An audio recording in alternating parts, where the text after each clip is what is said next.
I should like to ask why people think they need to be right,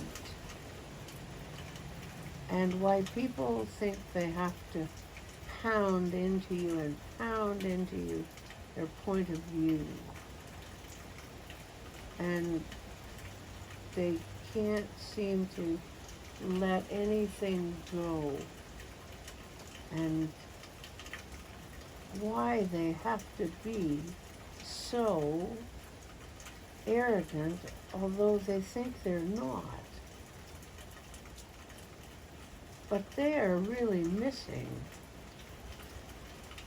the pot because